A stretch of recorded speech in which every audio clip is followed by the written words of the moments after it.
Welcome to Chapter 12 for AP Economics Structured Independent Study. This chapter is all about financial products and the financial markets. There will be three things we'll be doing in this chapter. The first is taking a look at savings and investment concepts. Then the tools that are used with regard to those savings and investment concepts, the financial market products, and also taking a look at the parts of the financial system. Let's get started. Let's start our look at savings and investment concepts by making sure we understand some fundamental terms. The first one we'll consider is the word investment or term investment itself. What is an investment? Well, simply stated, it's the use of assets in an effort to earn income or profit. And there are two key points related to this. First, the consideration that the profit motive encourages investment. And the second being that for our society and for us personally, investment promotes economic growth. The second fundamental term I'd like for you to be familiar with is financial asset. And what is a financial asset? It's a document representing the claims of an investor. In other words, proof of having made an investment or actually having money in an account.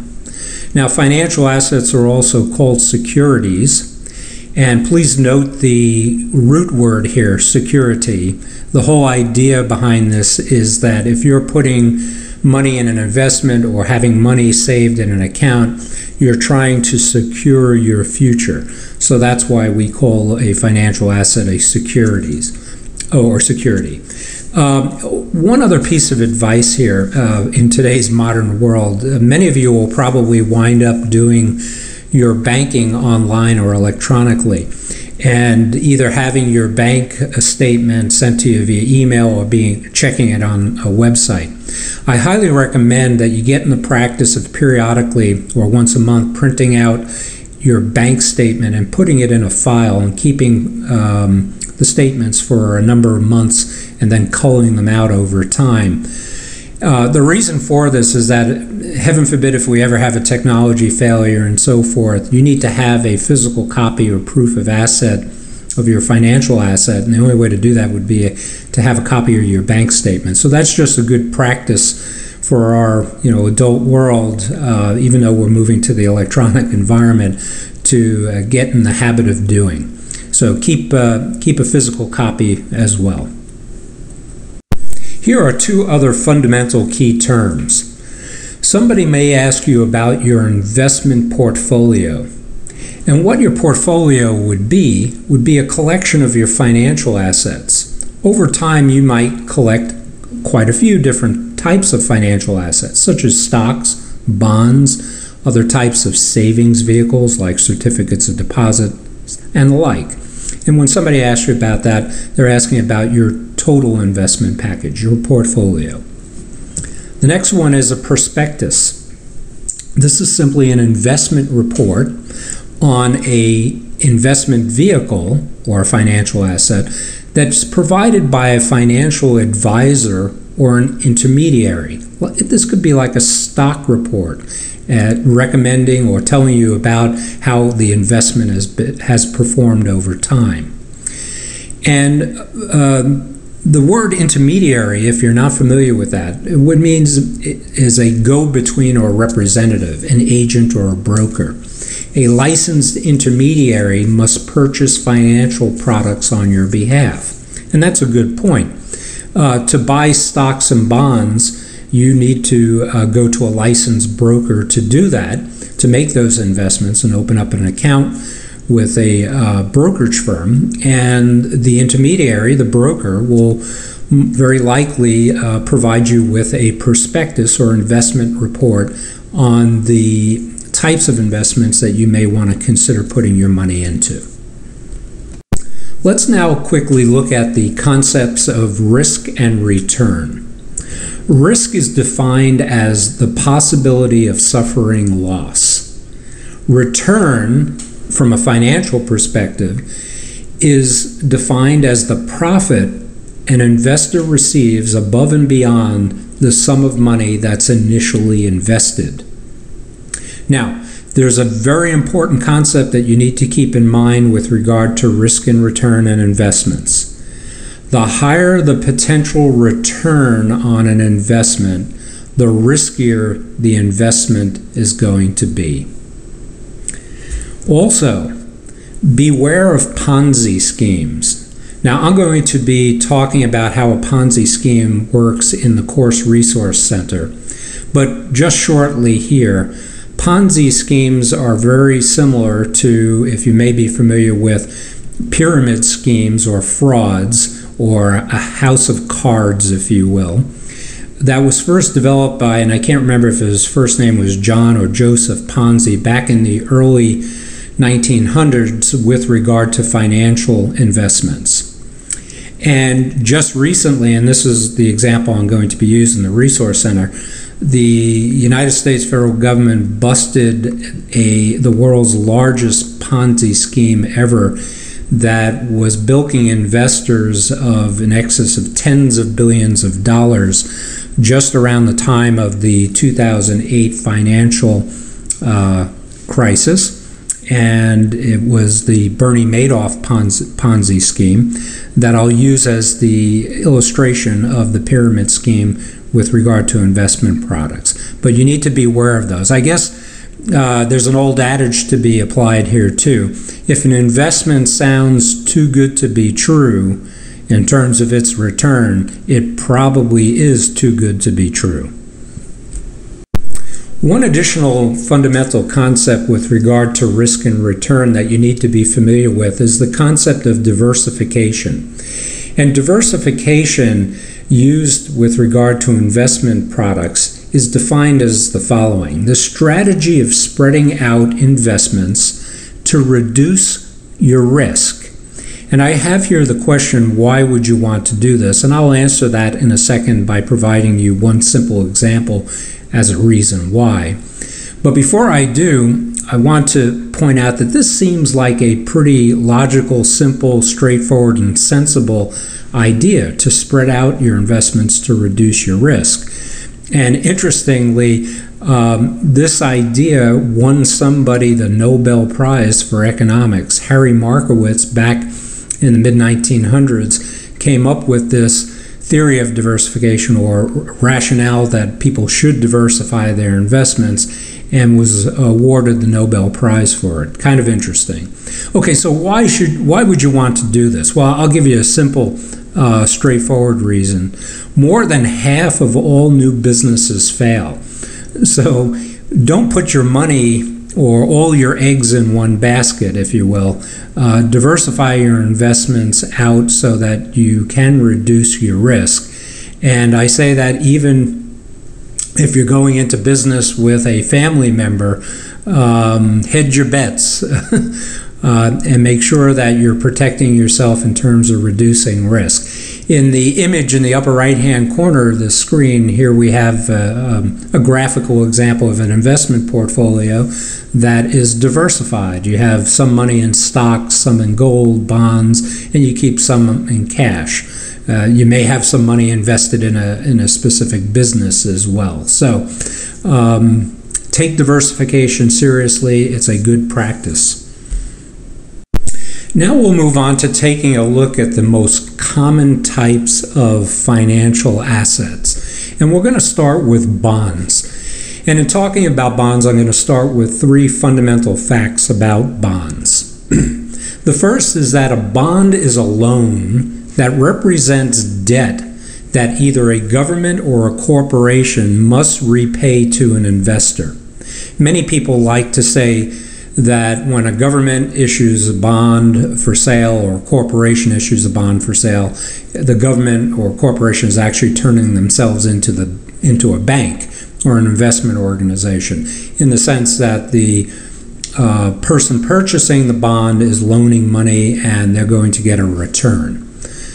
Secondly, bonds are usually considered a safe, this is from the risk and return standpoint, a safe investment for the investor, and that's an advantage. Now remember that the principle here that if it's a safe investment, the return is probably not going to be as high as some other investment that it's a little bit riskier. And this holds true for bonds. The rates of returns are usually lower on bonds.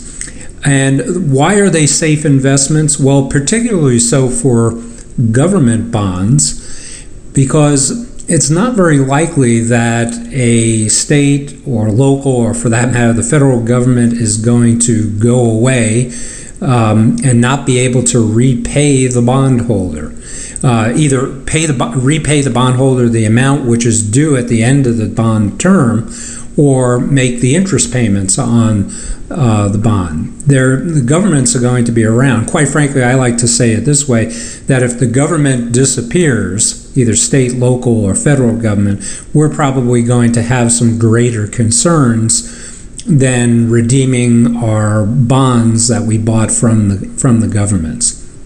So government bonds are considered very, very safe investments. I should probably add one other thing here in the spirit of full disclosure. There are some people that are raising concerns over the safe investment aspect, especially with regard to the federal government, with the growing debt that we have, and whether that national debt, that is, and whether the federal government's going to have the ability to repay. But we'll see about that. On the other side, a corporation issuing bonds is a little bit riskier. Now, I say that because, sure, a corporation could go out of business and default on bond payments. There's no question about that. But the other side of that coin is corporations are fairly large, well-established businesses, and that doesn't happen all that often, especially not from a surprise standpoint. So they're still considered relatively safe investments, maybe not quite as safe as government, but still safe just the same. The third fundamental fact is that bond prices have an inverse relationship to interest rates, meaning that when interest rates are up, bond prices are usually down or decline. And that would, giving you further detail on this would require a rather lengthy explanation, too long for here during this presentation. But I will be in the Course Resource Center discussing the reselling of bonds, and that in that discussion it really clearly illustrates this inverse relationship that the bonds have with interest rates. So don't miss that explanation in terms of how bonds are actually resold in a secondary market. Back in Chapter 12, the banking chapter, when I introduced you to loans, I gave you a few fundamental terms with regard to loans, and some of those terms were actually components of a loan. Here I'm going to give you the four components of a bond, and you'll find, because bonds are actually loans, that some of the components and terms are very familiar to you based upon having looked at loans in the past. Here's the first, the term maturity. What that means as it relates to a bond is the time or date payment of the loan amount is due back to the investor. If I purchase a $10,000 bond that's a 5-year bond, the maturity date is the 5-year date out of when the payment of the original loan amount is due back to me. Second term to be familiar with is what they call par or face value. Most people call it the principal, but financial advisors will still use par and face value in place of principal. And what that is referring to is the actual amount that is paid for the bond that will be repaid at the maturity date. I used the example a moment ago of a $10,000 bond. The $10,000 would be the principal, the amount that I paid for it or that I'm lending to either the government or the corporation. Coupon rate is the interest rate paid to an investor. And the yield or total return refers to the rate of return that the investor will receive when the bond is resold prior to the maturity date or redeemed at maturity. And to the note I have here saying discuss discounts. As I mentioned a couple of moments ago, I will be discussing in the course Resource Center the reselling of bonds and how that relates to the interest rates and the price of the bond, but also including in there the concept of reselling at discounts and why that applies. So don't miss that discussion and conversation. Now I'd like to touch on the advantages and disadvantages to the bond issuer, meaning either the government or the corporation. And there are two fundamental advantages. Bonds allow for the government or the corporation to be able to clearly understand predictable fixed expenses that they would have to borrow money, and they can plan accordingly. And both governments and business and corporations like predictability so that they can work that into their planning for the future.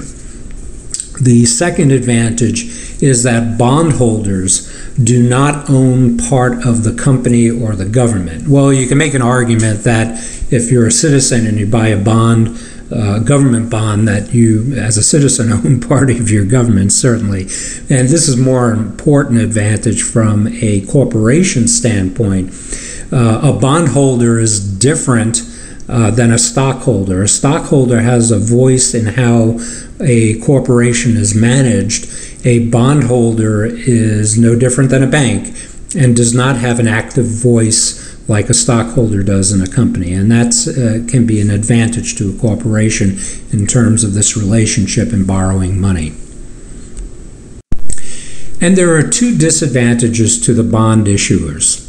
The first is that interest payments must be made to bondholders even during tough economic and business times.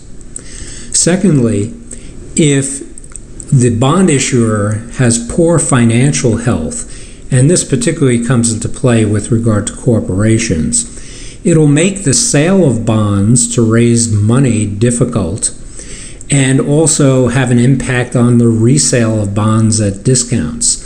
Investors will question and hesitate investing in a corporation, as an example, that has poor financial health and is at risk of potentially going out of business. Let's consider the bond investor for a moment. Where can they go for information, and what type of information is available? Well, the two most common places that bond investors go for research information and evaluation of bonds are two organizations, Standard & Poor's and Moody's. They're the leading bond research and information houses. Secondly, bonds are rated by particularly Standard & Poor's and Moody's using a letter rating system. AAA, and then it goes down from there. And a thing to keep in mind, the higher the rating, like for example AAA being the highest rated, the less the risk in investing in the bond, but the other side of that coin is the lower the coupon rate or the lower is the return. Now let's take a look at the types of bonds. And there are four types of bonds. Three of the four types are government-issued bonds, and then there's the corporate bond. And we'll start with the government-issued bonds. And the first one I'd like to talk about is actually a bond that you may be familiar with. It's called a savings bond. You may have been given a savings bond for some life event, a graduation or a birthday as an example. And if you have them stuck somewhere like in a drawer or a cabinet, you want to make sure that you know where they are, organize them, put them in a folder, because remember, they're almost as good as cash because you can redeem them for cash at some time when they mature. So a savings bond, here's what it is. It's a low denomination bond that's issued by the federal government. And there's no risk, and I'm being a little facetious here with the question mark because of our national debt. I bring up that question of risk again. So it's usually considered very little risk. It's purchased for less than the par value. In other words, you see the $100 bond up here in the picture in the right-hand corner. you may actually buy this bond for $60 and you're buying it at less than the face value, and you get the face value at the maturity date when you go to redeem it. There is no interest paid on savings bonds, and the federal government usually or generally uses the money taken in from savings bonds for public works projects. If you're not familiar with the word denomination as we use it here in financial terms, it's a class of units having specified values, value amounts with regard to money or finances, designations, so forth. She had bills of different denominations in her wallet, 10s, 20s, 50s. Okay, the second type of government bond is called a treasury bond. And a treasury bond is issued by your federal government. It's an investment in your federal government. Again, I have the question mark on risk because I get a little worried about the national debt. And what the federal government issues treasury bonds for is to borrow money for the government, okay, and also to control the money supply. Now, the Federal Reserve Bank and system does this on behalf of the government, and it's the Federal Reserve that's doing this for these two purposes, either to borrow money on behalf of the government so that the government can use it for projects or to pay debts, and also the Federal Reserve Bank uses this to control the money supply, and we're going to study that in greater depth when we get to Chapter 19, where we look at a deeper study of the Federal Reserve Bank and also how it does control the economy through the control of the money supply. And the gains to you as the bond purchaser or investor are free of state and local taxes. Now, treasury bonds come in four versions. Here's the first one. T-bills. They're $10,000 bonds. They have a 13-week to 12-month maturity. They're bought at a discount. If you buy the $10,000 bond, you may buy it, for example, at $9,500. No interest is paid. When you redeem it at maturity, you're given the face value, the $10,000. The second type of treasury bond is called a treasury note. These range in denominations from, in round numbers, $1,000 to $5,000 bonds. They usually have a 2 to 10 year maturity, and in this case they're not bought at a discount. They are paid semi-annual interest to the bondholder. The third type, or third version, is the treasury bond itself.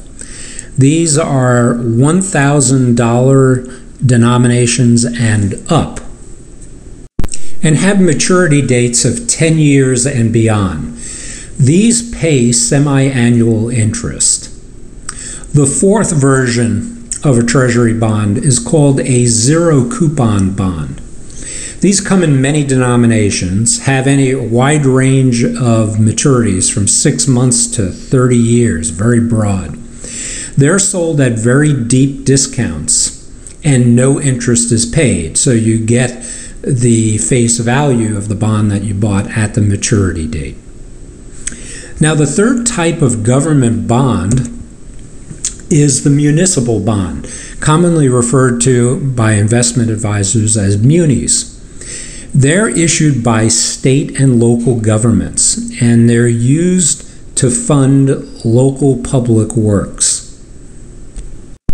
Municipal bonds are generally low risk, and I have a question mark there because just like with the federal government, I think we'd have bigger problems if our local and state governments were going to disappear anytime soon. However, question mark is that although we have not had any states that have gone bankrupt, we have had municipalities that have gone bankrupt, and bondholders have wound up being hurt by that. So there is some risk. The gains are usually free from all taxes, federal, state, and local taxes. Municipal bonds are very popular investments and because of the safety and also the tax-free nature of them. They pay interest. They come in denominations of $5,000 and up, and they have a broad range of maturities from 1 to 40 years. Now, let's take a look at the fourth type of bond, which is the corporate bond. And there are 4 general characteristics to the corporate bond. First, remember, it's a loan that's made to a corporation, and they generally come with a wide range of maturities, from anywhere from 1 to 30-year type bonds, maturities. They are moderate risk, more so than obviously government bonds.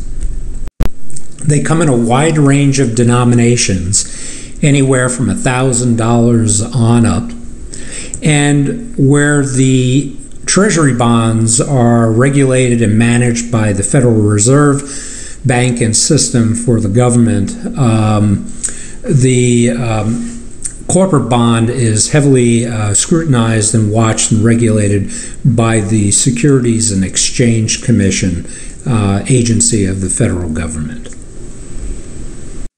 The next type of financial investment product we want to look at and have an overview of is the certificate of deposit, commonly referred to as CDs in the financial community. A certificate of deposit are funds that are deposited with a bank for a fixed amount of time in return for a modest profit. And CDs have 3 general characteristics. They're usually moderate-sized denominations, generally a range between $1,000 to $10,000 denominations.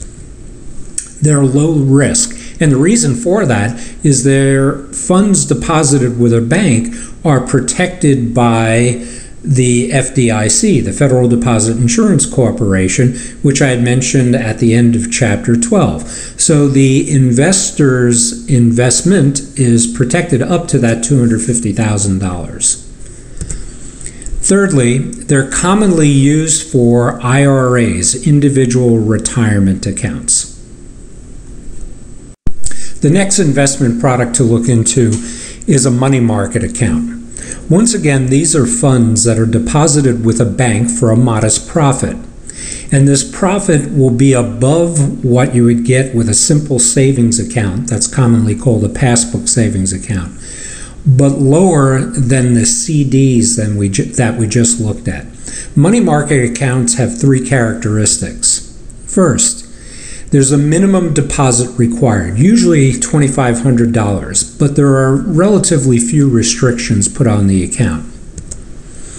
There's usually little risk, again, for the same reasons that we had with CDs, in that banks are insured by the Federal Deposit Insurance Corporation. So as long as you don't have over $250,000 in money market accounts with a bank, you should feel relatively secure with little risk.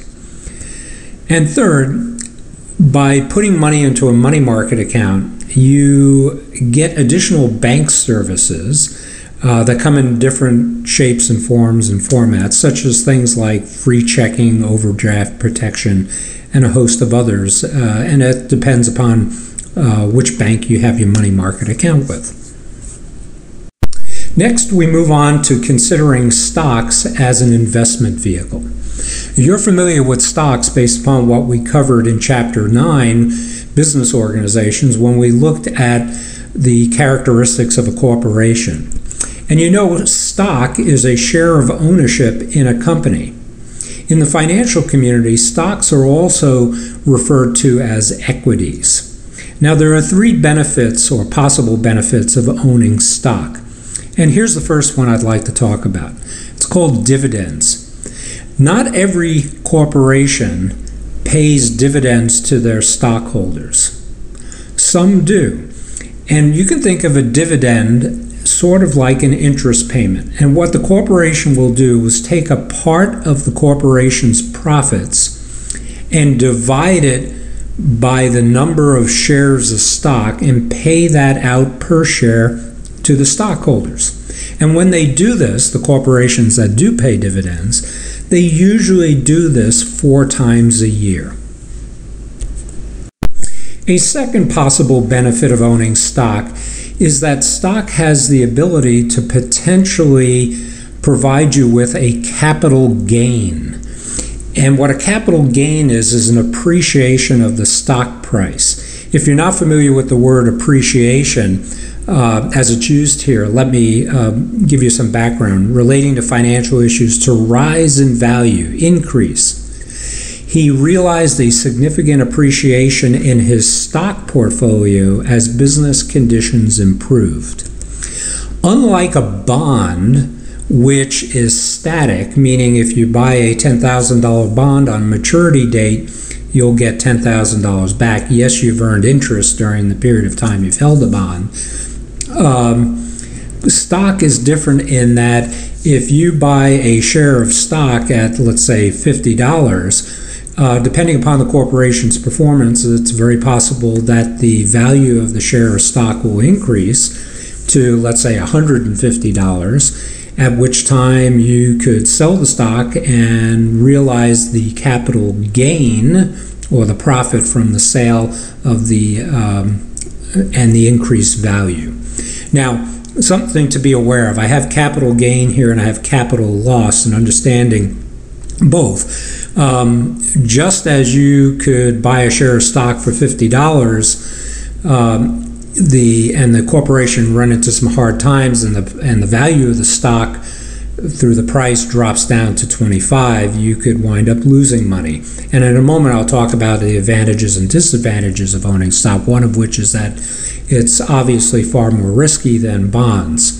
But also something to keep in mind, which is kind of sad in many ways, the government will tax you more significantly on capital gains as you make profits. As a matter of fact, there's a special separate capital gains tax that's higher than the income tax rate.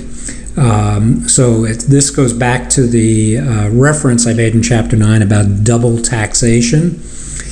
And that's at a pretty high rate versus a capital loss. The good news about a capital loss is that you can write off as a deduction in your taxes the money that you actually lost. However, it's not at the same rate of the write-off as the government taxes you on the other end about the gain. So there's a little bit of a discontinuity there.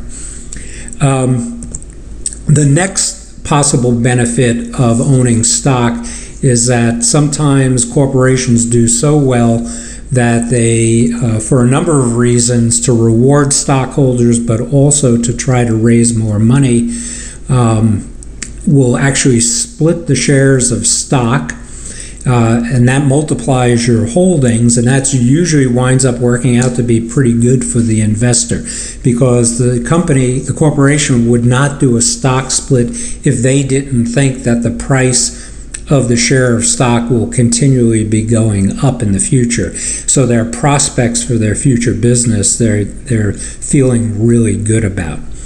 And I have a note here about talking about stock options as compensation. You may recall that I covered this during one of my talks in the course resource center in Chapter 9 when I was talking about initial public offerings and how the senior management of corporations are rewarded by exercising their stock options as part of their compensation package. Here are the two possible disadvantages of owning stock. As I mentioned a moment ago, they can be fairly risky. You can have the capital loss. I used the example of buying a share of stock at $50 and the company falling on hard times and the value of the stock declined to $25. So you do have risk involved. As a matter of fact, not only is there no limit to the upside in terms of stocks, in terms of how much you can gain, there's also no limit to the downside. The next disadvantage is that usually you would be last in line to collect in a bankruptcy of the company. Now, let's stop and think about this for a second. Remember, as a stockholder, you are technically an owner of the corporation. And if the corporation goes bankrupt, it needs to pay off all its debts and liquidate its assets to resolve everything and shut itself down. Now, if you're not familiar with the word bankruptcy, let's get that out of the way here. First, financially ruined, impoverished. The debt that they had accumulated led to bankruptcy. And as a stockholder, you are obligated to make sure that the corporation does resolve all its debts and pay things off before shutting down. So if we compare a stockholder to a bondholder is somebody that has loaned money to the corporation. And when there's a bankruptcy, they would stand in front of the line to collect before a stockholder ever would take anything away in the end. Now, stocks are classified in 4 different ways, 2 of which are associated with each other and the other 2 associated with each other. Now, let me explain the 4 different ways to classify stocks. Here's the first way. Some stocks are considered income stocks. And what we mean by that, or I should back up and say, these are stocks that, as I mentioned before, some pay dividends. These are stocks that would pay dividends. Income stocks are stocks that consistently pay dividends. They're usually stocks of corporations that are very large corporations, global corporations that have been around for a very long time and that are very well off, meaning they're profitable and there's usually no threat to their business. Many times you'll hear these income stocks referred, and by the way, Exxon would be a good example of a company that would be considered having an income stock, as well as Johnson & Johnson, the pharmaceutical and consumer products company. And many times these will be known as widows and orphan stock. And here's the reason for that. That's a very old-fashioned term, that as people over many, many years, or close to 100-some years, have accumulated stock in these companies, and it has grown and multiplied through stock splits, and they've acquired more and more over time, they bequeath this to family members. And if the stock is passed down in families over time, it can become quite substantial, so much so to the point that with a husband and wife, if a husband were to die and had a portfolio of income stocks, or enough of an income stock that it could pay such dividends that the man's widow and children could live off of and not have to work, that's where the term comes from, widows and orphan stock. And that if you accumulate a significant amount of these income stocks, the amount of dividends they paid would be something that you could actually live on. The second classification of stocks is called growth stocks. These are companies that pay no dividends. They reinvest their earnings back into the corporation. The value to the stockholder usually comes in stock price appreciation. The example before of buying in at $50 and it going up to, let's say, $150. And most young, emerging, up-and-coming companies that have gone public and offer stock in the public market wind up being considered growth stocks and take this approach of no dividends and reinvesting the earnings. Some great examples would be eBay and Google. Now, here's 2 other different ways of classifying stock. It's just an entirely different perspective. Some stock is called common stock, and this is stock that's issued by a corporation that allows the stockholders to vote on the way a corporation is run, on policy and management issues, and also for members of the board of directors. But there's another type of stock that's also issued by corporations, and it's called preferred stock. In this case, if you're a preferred stockholder, you are a non-voting owner. However, you would receive dividends even if the company generally is not providing or offering dividends to stockholders, like if it was a growth stock. As an example, Google does have some preferred stockholders that do get some dividends. And also as a preferred stockholder, you would stand in line before the common stockholder to receive money from the sale of assets if the corporation went bankrupt and was liquidated. You see the word liquidation here. If you're not familiar with it used in these terms, it means to sell off assets to pay debt discharged. The liquidation sale of the company's assets was not enough to pay off all its debts. In this case, using that sentence as an example, not only would the common stockholders not get any money, but the preferred stockholders wouldn't get any money from the liquidation either. These next two investment vehicles, futures and options, I'm not going to spend a lot of time on here explaining because the average investor usually doesn't get involved with these. However, I will be giving an example, an illustration of why futures are particularly dangerous for investors in the Course Resource Center during some of our discussions. So let me give you the background quickly on these two. Futures are contracts to buy or sell commodities at a specific date in the future at a price specified today.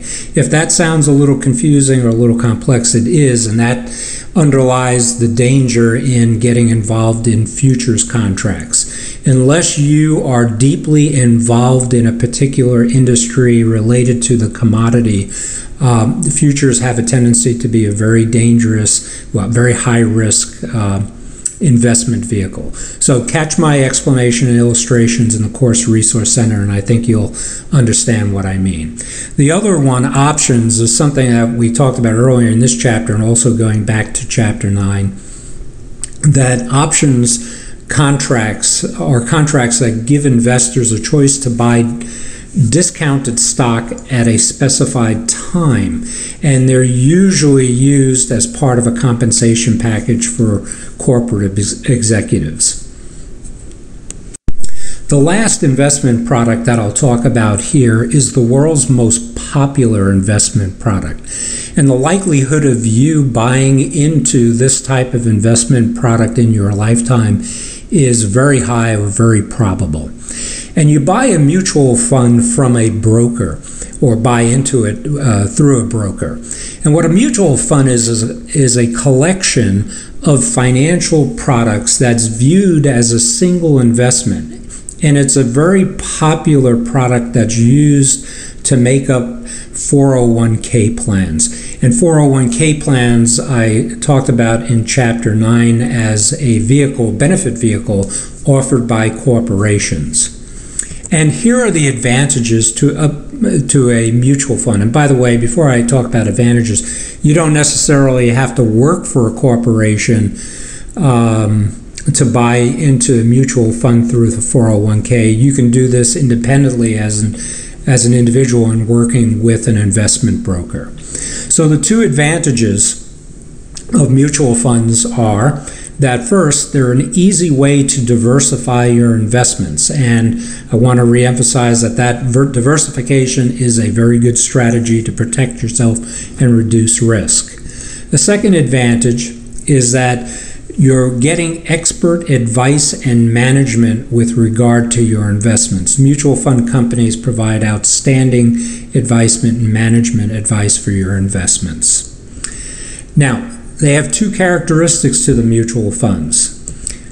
First, they typically include a portfolio of stocks, bonds, and other guaranteed savings plans. And they can be customized to be focused on either specific industries or specific markets. For example, there are mutual funds that invest in buying stocks and bonds in, let's say, the pharmaceutical industry or the telecommunications industry or the petroleum industry. Or you can look at mutual funds from a market perspective that may be buying the stocks and bonds of corporations in certain foreign markets, like, let's say, China's up-and-coming corporation, so you can make it geographically market oriented, or maybe sections of the country. So there's a lot of flexibility to customize the mutual funds for your investments. In this next section of this chapter, we're going to take a look at the financial markets and how they're organized and how they work. And for starters, what we should do is define what a financial system is and give you a working definition for that. A financial system is made up of savers and borrowers that allows the transfer of money between them. Quite a few things can have an effect on the financial system and financial markets. Some of them positive, some of them negative. For example, simple economics, changing supply and demand in markets can have a significant effect. Innovation, we've seen the effects of creative destruction through innovation and how it's created new markets and spurred economic growth. Political trends can have an effect. Conflict and wars certainly have an effect on the financial system and markets by the destruction of resources and assets. Weather can have an effect, natural disasters like earthquakes. Even bad decision making and corruption can have an adverse effect to the financial system, and I should probably extend that even further to say I've seen rumors even have a negative effect on the financial markets. And now for a brief overview of how the financial system is organized. And it's organized into two parts. Here's the first. It's called the financial assets markets. It's how the products, many of which we've just talked about, are organized for buying and selling. And the other part are the exchanges, which is actually where the products are bought and sold. Let me start with giving you a little more detail with regard to the financial assets markets. And conceptually, there are two financial asset markets. Here's the first. It's called the capital market. This is the conceptual market in which money is loaned or invested for periods of longer than a year. The products that make up this market in terms of the buying and selling are things like corporate bonds, long-term CDs, large long-term treasury notes and bonds. The other conceptual financial asset market is the money market. This is the conceptual market in which money is loaned or invested for periods of less than a year. And some of the products that are exchanged in this conceptual market are short-term certificates of deposit, treasury bills, and the mutual funds that we looked at. Now let's switch over to the other side, the physical, I shouldn't say physical, the places, physical is one of them, but the places where the financial assets and products are actually exchanged. And they come in both physical and virtual forms, the types of exchanges. And let's take a look at these. The first one I'd like to talk about is a stock exchange. This is where stocks and bonds are exchanged. And I'm going to give you two examples, one a physical example and the other a virtual example. The physical example would be the New York Stock Exchange. And you can see the actual New York Stock Exchange, a picture of it in the upper right-hand corner of this slide. It's actually a physical place where the exchange of stocks and bonds occurs. An example of a virtual stock exchange is the NASDAQ. This is the National Association of Securities Dealers Automated Quotation System. It's effectively an online stock market. A second type of exchange is called a commodity exchange, and this is where resources and raw materials are traded. Everything from oil to agricultural products, to gold and precious stones, you name it, any type of commodity or raw material or resources traded here. And these types of exchanges also come in physical form and virtual form. For example, there's the New York Mercantile Exchange, and the picture that you see at the bottom of the screen here is an example of a physical version of a commodity exchange. It's actually the Chicago Board of Trade. And a third type of exchange is a foreign currency exchange, the most famous of which is Forex. This is where currencies are traded one for another. And if you've traveled through an airport, you may have actually seen a booth that is a physical presence of a currency exchange, but they also come in virtual forms. There are treasury departments within corporations that actually do online trading of currencies through virtual currency exchanges to support the corporation's financial positions.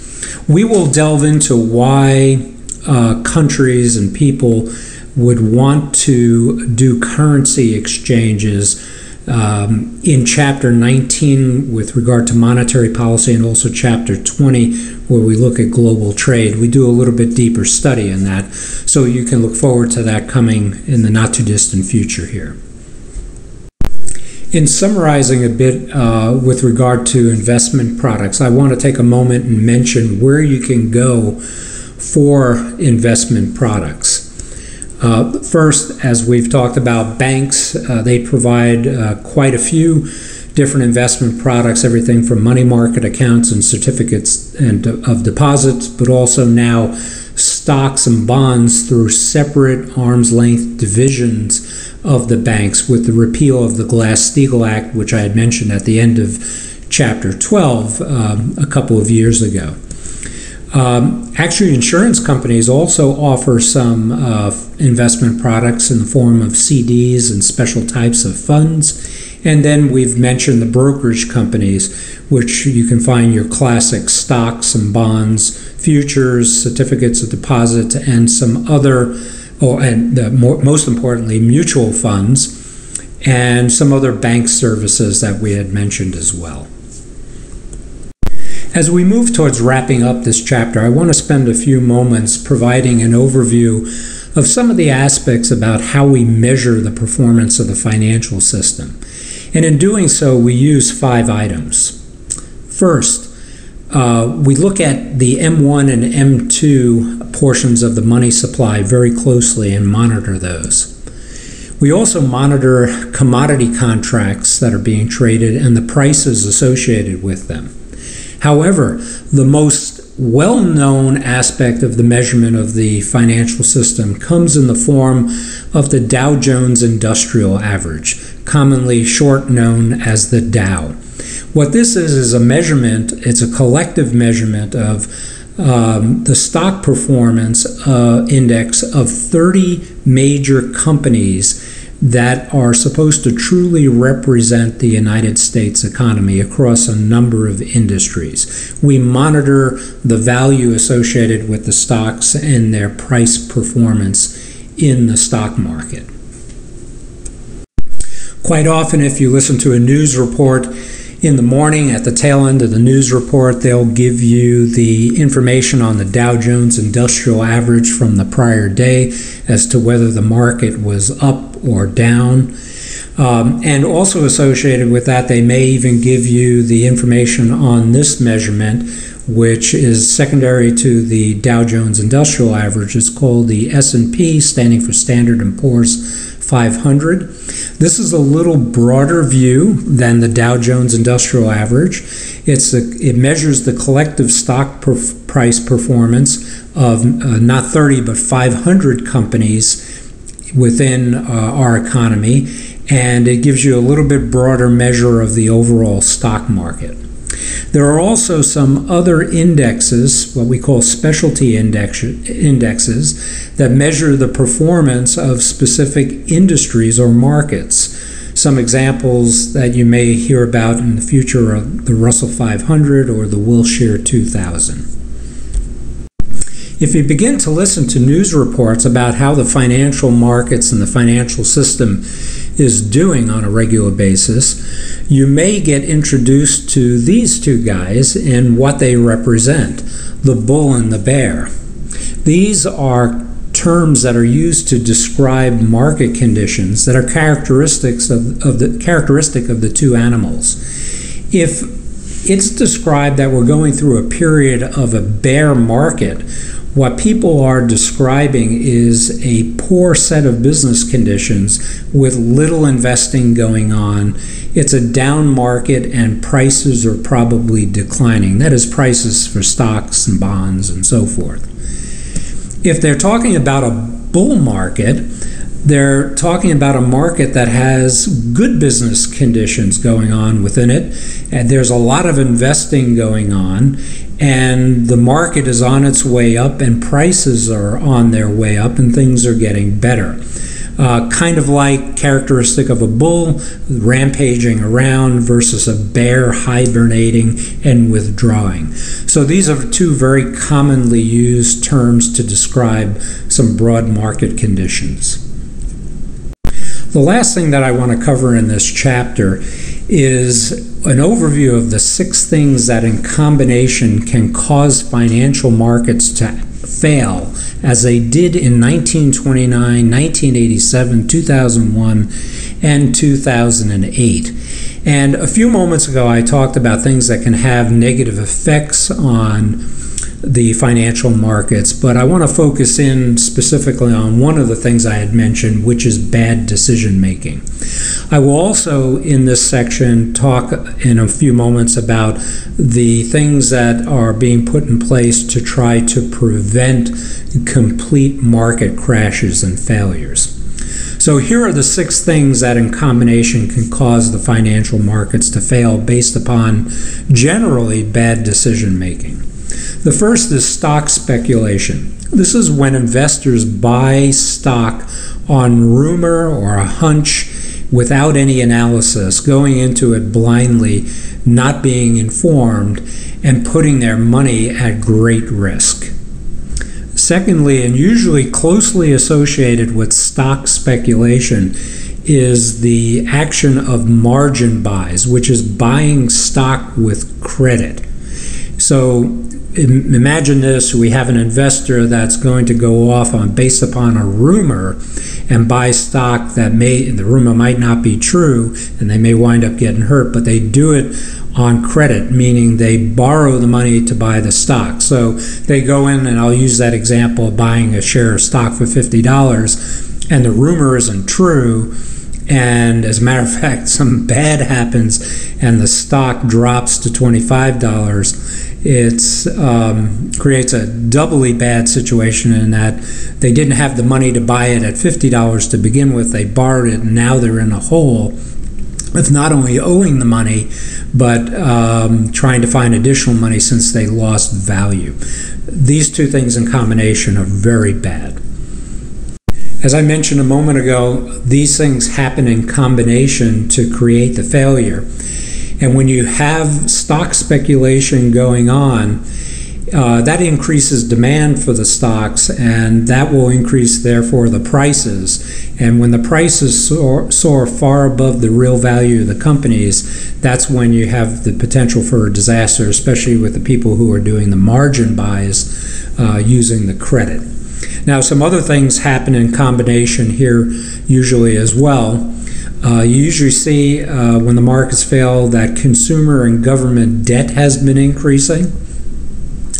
And what happens is the financial institutions start to get nervous when they see these trends, and they start to call in loans. And yes, by the way, all types of loans, business loans, mortgages, whatever, the bank, if you read the fine print, most banks have in there the right to call in a loan whenever they see fit. And when they do, you have to have the money. You can't negotiate your way out of that. And they usually are calling it in for a reason in terms of market conditions. So banks get nervous, financial institutions get nervous, they call in loans. That tightens up the credit market. and one thing starts to lead to another, and some of the panic starts to set in both on the business side and the investor side. And then what we usually see working in conjunction with a market failure is sectors of the economy begin to fall upon hard times with rising unemployment.